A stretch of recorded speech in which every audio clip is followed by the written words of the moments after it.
Lalaki na kuhaan sang video nga nagapakita sang iya kinatawo sa sulod sa isa ka PUJ sa Bacolod City. Yaring balita nga itong gintutog ka.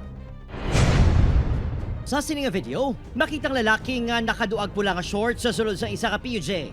May ginasabak ini nga body bag, apang halata nga hungod sini nga ginapakita ang iya kinatawo. Pahayag sa isa sa mga pasahero nga hindi luyag paghingadlan. Natawong insidente sa nakalabot ang PUJ sa bahin sa barangay Handumanan, Bacolod City.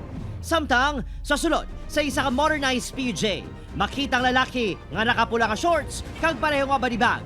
Kasubong sa insidente sa PUJ, ginapakita man sa lalaki ang iya kinatawo.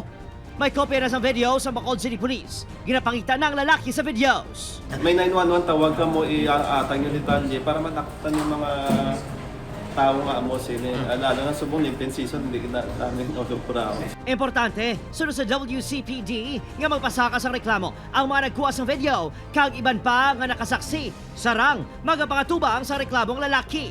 Kung ang anti-bastos loya na nag-cover pagid siya sa aton nga mga streets, mga public spaces, kung diin bala dapat maging safe ang aton nga mga pumuluyo, mag-report sa aton nga mga kapulisan dayon, no? Agod nga matagan naton sa aksyon ang mga nakabatsyag sa mga discomfort. Apang wala pa sa desisyon ang duha ka uploader.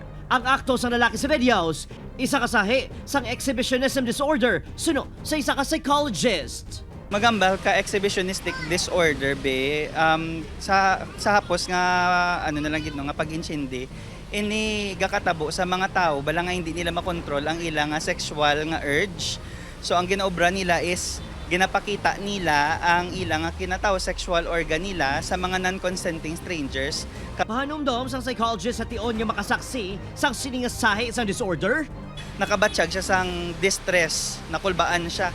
Mas appropriate gid nga manaog siya unahon niya ang safety niya para hindi ano gid bala ang mag-apekto gid sa iya ang natabo. Ikaduwa is pangita siya sang otoridad.